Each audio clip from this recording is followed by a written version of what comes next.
Hi Saleh, nice to meet you even if it's on video.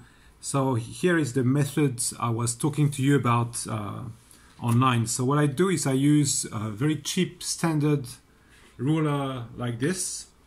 So it's with the numbers on it, this is important. And what I do is I use two of them.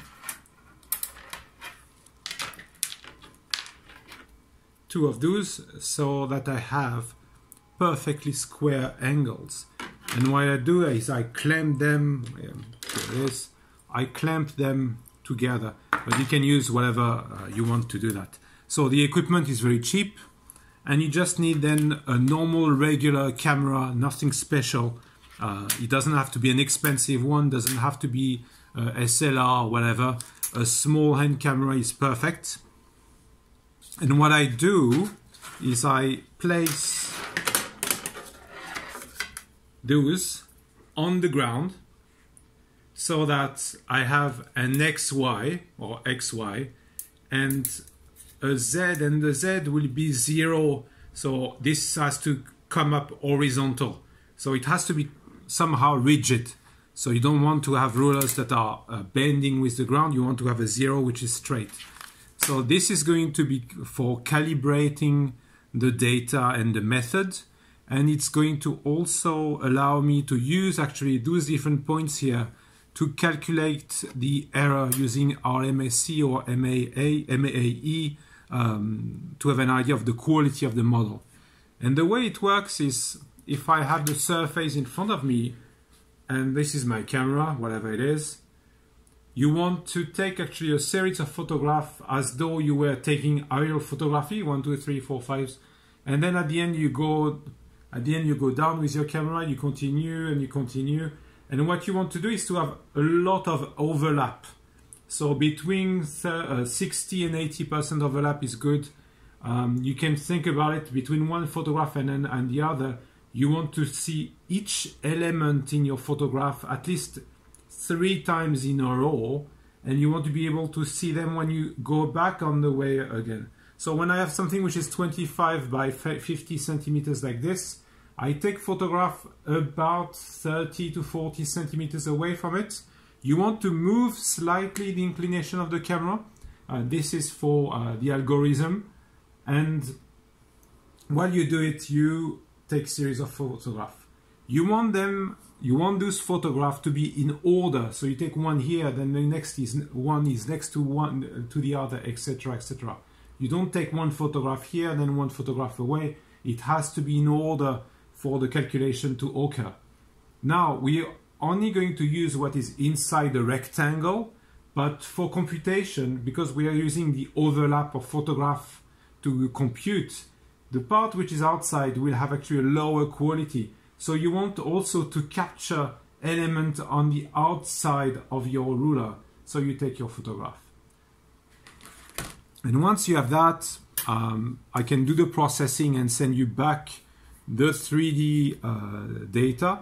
But what we're going to do is to go place the square on the ground, take a series of photographs so that we have the 3D of that of the ground, and then carefully remove some elements that we put into a plastic bag, for instance, like rocks, sand, and whatever. You can use a small shovel as long as you don't disturb the rest of the material that you don't take. So when you take a material with a shovel, you have to be careful that it doesn't fall out of your shovel or fall on other material either. So you have to make sure that everything that you extract goes into your bag. And once you have done that, then you have a second surface, you have a hole basically. And we're going to repeat the operation with the camera so that we have 2 surfaces. We have one surface before and one surface after with the hole. And the goal is that we're going to measure the difference between the 2 DEM and we get a volume. And based on that volume, we can compare that to the sediment or material mass that you have. Then we get a density of material. This is important. Why? First, because maybe 50 years ago or 40 years ago, when we were thinking about sediment transfer and erosion, the tools that we had to measure in Z were accurate by, let's say, 25, 50 centimeters a meter or 10 meters. So everything which was soil or sediment density change or collapse or compaction had absolutely no influence.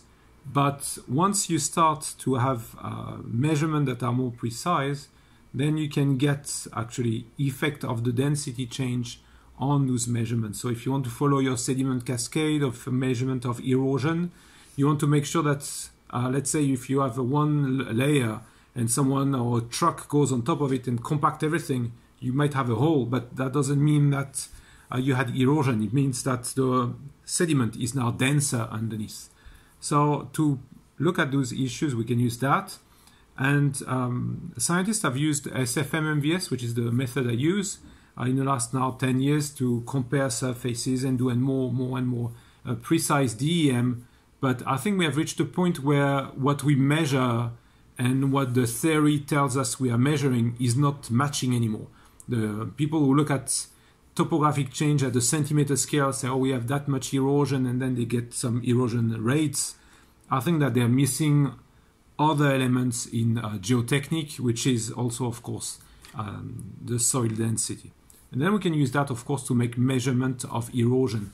So let's say you have a square like this one, and you have some rocks that you can mark, or some block you know are not going to move between one measurement and another. Then you can bring your square and bring it back, and like a couple of months later, take again the measurement and look at the erosion over time. You were showing also that you had the roads. We can look also at the impact of road traffic on erosion. So let's say you have a road which is not paved, so there is no concrete, nothing, and you are in the mountain, and you want to have an idea of like what is the change brought by the road traffic on the geomorphology, on the sediment transfer. We can use exactly the same method and make those measurements as well. So this is something which is usually also done by other scientists.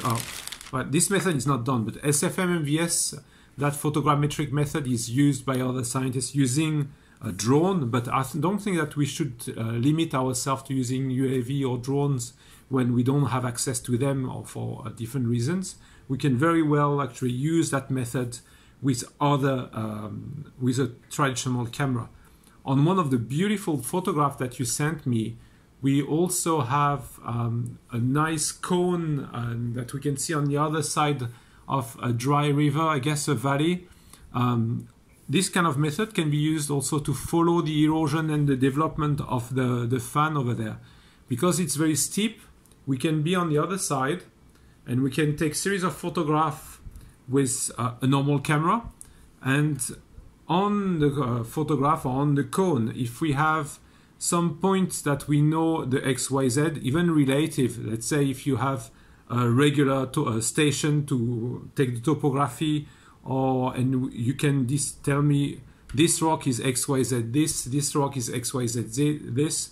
If we have 3 or 4 of those, we can then build a 3D model of that fan. And if you go and measure it, let's say twice a year or 10 times a year, we can then also, for using the same method, we can rather accurately, I think, measure the evolution of that cone. In that case, it's best if we have some extra points that we know the XYZ, but we don't use for computation, but we use it for error measurement. So I think there is a lot of work that can be done on that already. And as I was telling you, I'm still working. I've done much progress because I've been very busy. I was looking at what is the good river, good floodplain for you. You are interested in floodplain erosion and floodplain processes. I was looking for a place where I can combine, as I was telling you, and hydrological data, and also sets of historical photographs, so you can see the evolution over time.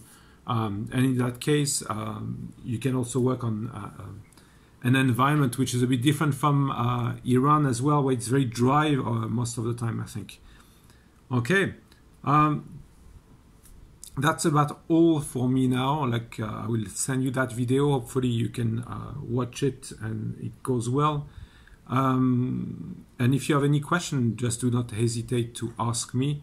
I think that's a low-hanging fruit in terms of science, because the method is easy, it doesn't require expensive equipment, and at the same time, it's also one of the direction geomorphology needs to go to if they want to plainly or fully make use of the development of high-resolution topographic method. This is a key word in the last 10 years, HRT, as you know.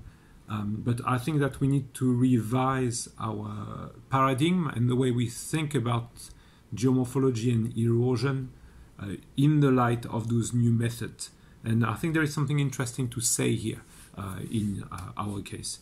And based on the photograph that you sent me, because vegetation is very sparse, I think that those locations are very good to work on geomorphology.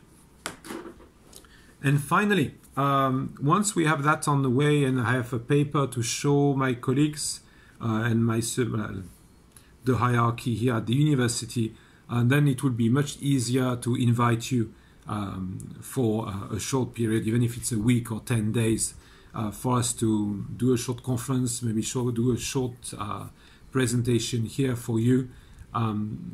We can think about inviting you when it's the JPGU, AGU here in Japan, so that you can at the same time go to a conference, and that would be a good start for our collaboration, I think.